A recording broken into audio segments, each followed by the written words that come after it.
जय हिंद।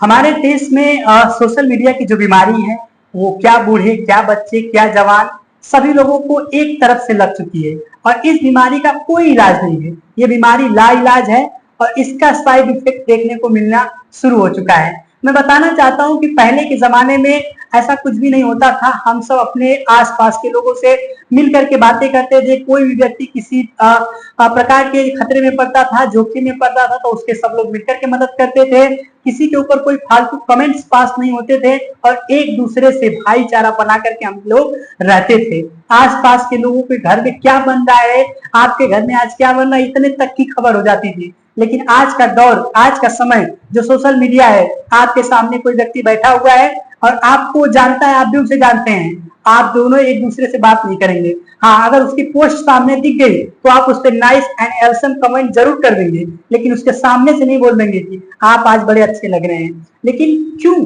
सामने से बोलने में भी तो अच्छा है। और सबसे बुरा असर जो पड़ा है वो ये कि अगर आप रेप करता है कोई, तो उसको भी लोग डिफेंड करने आ जाते हैं। कोई मर्डर करता है, दिन दहाड़े किसी को मार देता है, तो उसको भी लोग प्रोटेस्ट करने के लिए, डिफेंड करने के लिए आ जाते हैं। और वहीं पर कोई किसी की जान को जोखिम में डालकर उसकी जान बचा देता है।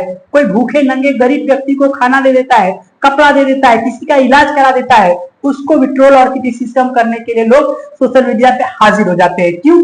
क्योंकि वहां पर कोई किसी को देखता नहीं है, कोई किसी के बारे में बातें नहीं कर सकता है, एक दूसरे को लोग जानते नहीं है। जो मर्जी, जिसको जो पसंद आया उसके फेवर में बात कर दिए। आज एक ऐसी घटना आप सभी को मैं बताने जा रहा हूं जिसको आप देख करके, सुन करके दंग हो जाएंगे। और आप एक रियल में पढ़े लिखे सामाजिक व्यक्ति हैं तो आप कतई इस बात को बर्दाश्त नहीं करेंगे। एक छोटी सी घटना है। आज से कुछ दिन पहले आप सभी को एक पेट्रोल पंप पर हुई घटना वायरल हो रही होगी। लड़की का नाम जो था शायद कोई बानो करके था, मुस्लिम लड़की थी, बच्ची थी, पढ़ाई लिखाई करने में भी अच्छी थी, वो पढ़ी लिखी थी। उनके पिता जो पॉलिटिशियन है, वो एक आप सभी को पता होगा किसी भी पेट्रोल पंप पे आप जाते हैं, सीएनजी भरवाते वक्त आप पेट्रोल पंप पे जब पहुंचेंगे, जब सीएनजी आप भरवाएंगे तो आपको गाड़ी से बाहर निकलना पड़ता है। और ये हर एक जगहों का रूल है, आपके शरीर के, आपको देखते हुए आपकी सेफ्टी के लिए। क्या पता है कब वो ब्लास्ट हो जाए, इसके लिए आपको सीएनजी भरवाते हुए गाड़ी से बाहर निकलना पड़ता है। ठीक इसी प्रकार की जो घटना है, सीएनजी भरवाने के लिए एक परिवार अपने परिवार के साथ में सीएनजी पेट्रोल फ्यूल स्टेशन पे जाता है। कुछ प्रॉब्लम की वजह से गाड़ी पर जो सवार थे उनसे आग्रह करता है पेट्रोल कर्मी कि आप लोग जल्दी से जल्दी गाड़ी को खाली करें। थोड़ी उसकी बोलने की जो बात करने का जो लहजा था वो गर्म था। इस बात को लोगों ने बर्दाश्त नहीं किया, उस गाड़ी में बैठे और उसको चल गए मारने के लिए। वो बंदे ने थोड़े से और बदतमीजी से बात की, थोड़े से और अलग लहजे में बात की, तो उनके साथ जो उनकी बिटिया थी उन्होंने रिवॉल्वर निकाला और तुरंत उसके सीने पे तान दिया। संपन्न परिवार था, 4 व्हीलर गाड़ी थी। एक बात गौर कीजिएगा, मैं फिर से इस कहानी को फ्लैशबैक में लेके चलता हूँ। कोई भी व्यक्ति जिसके पास 4 व्हीलर हो, जिसका परिवार हो, जो पिकनिक पे घूमने जा रहा हो, जाहिर सी बात है वो संपन्न परिवार होगा, पैसे वाला परिवार होगा। और जिसके पास लाइसेंसी गन हो, खुद की गाड़ी हो, उसका तो क्या ही कहना। और रियली बात है कि एक संपन्न परिवार ही हो सकता है। लेकिन अब फ्यूल स्टेशन पे काम करने वाले, जो फ्यूल भरने वाले कर्मचारी होंगे, उसके बैकग्राउंड को उठा करके देख लीजिएगा। नहीं, जाहिर सी बात है कि वो एक बेचारा गरीब मजदूर किसान का ही बेटा होगा, गरीब घर का ही वो व्यक्ति होगा। तब जाकर के वो पेट्रोल पर पंप पर 12 घंटे की ड्यूटी करता है, अपने परिवार का भरण पोषण करने के लिए वो नौकरी करता है। और कोई व्यक्ति आता है, उसके फर्ज के सामने उसको गाली देता है, उसको मारने के लिए, और उसके सीने पे बंदूक लगा करके तान देता है। और इसके लिए जो बंदूक लगा करके उसको तान देता है, बजाय कि गरीब का मदद किया जाए, उसके हक के बारे में लड़ा जाए कि ये उसका फर्ज था, आपकी जान बचाने के लिए उसने आवाज उठाई, आपसे बदतमीजी की मानता हूँ, आपसे दुर्व्यवहार किया ये भी मानता हूँ, लेकिन समझाने का तरीका अलग हो सकता था, बात करने का तरीका अलग हो सकता था। लेकिन नहीं, रिवॉल्वर तान दिया। और इसका परिणाम क्या हुआ? वीडियो वायरल हुआ और उस लड़की को रानी लक्ष्मीबाई झांसी का फोटो अवार्ड के रूप में दिया जा रहा है। आप ये स्क्रीन पर फोटो देख सकते हैं। आप ये क्या एक पढ़े लिखे सामाजिक व्यक्ति हैं तो क्या किसी क्रिमिनल एफिशिएंसी को, कानून को अपने हाथ में लेने वाले व्यक्ति को ऐसे सपोर्ट करेंगे? जाकर के उनको सम्मानित करना पसंद करेंगे? किस हद तक ये सही है?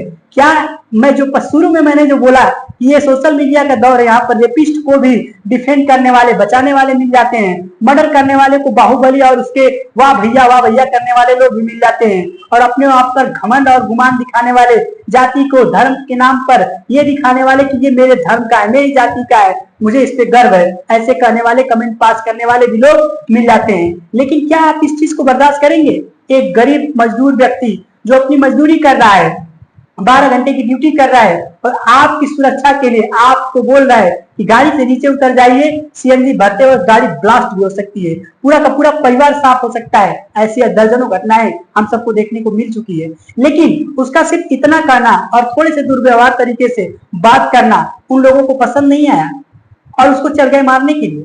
और मारने के लिए क्या चढ़े, पूरे की पूरी उसकी जान लेने के लिए कानून को हाथ में ले लिया और रिवॉल्वर यहाँ पर टांग दिया। क्या मजदूर हो या गरीब हो, कोई भी व्यक्ति हो, आप इस बात को यहाँ पर मजदूर और गरीब वर्सेस नहीं, यहाँ पर बात लॉ एंड ऑर्डर की होती है। क्या यूपी पुलिस, क्या हमारा कानून इस बात की गवाही देता है, मंजूरी देता है कि हम किसी भी व्यक्ति के ऊपर जो कि हमारी सुरक्षा में खड़ा है, हम जाकर के उसको रिवॉल्वर टांग दे? और सबसे बड़ी बात और सबसे व्यंग्यात्मक बात और सबसे खराब और घटिया मानसिकता वाली बात क्या है कि उसको इस तरह से सम्मानित किया जा रहा है जैसे कि उसने पेट्रोल पंप पर एक मजदूरी करने वाले गरीब, लाचार, बेबस बाप के ऊपर तलवार नहीं तानी है, रिवॉल्वर नहीं तानी है। उसने एक पाकिस्तान, टेररिज्म और तो और जो हमारे देश के ऊपर हमला करने वाले आतंकवादी है, ये उसके सीने पे बंदूक रख के तानी है।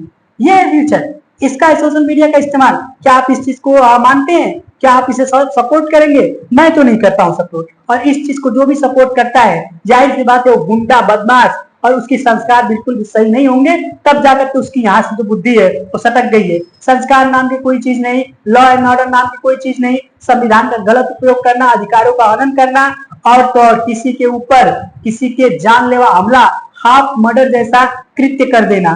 पढ़े लिखे हैं, वो लड़की बोलती है कि मैं पढ़ी लिखी हूँ, मैं ग्रेजुएट हूँ, मैंने बीएससी बीकॉम बीए किया हुआ है, तो क्या ये करना सिखाया जाता है?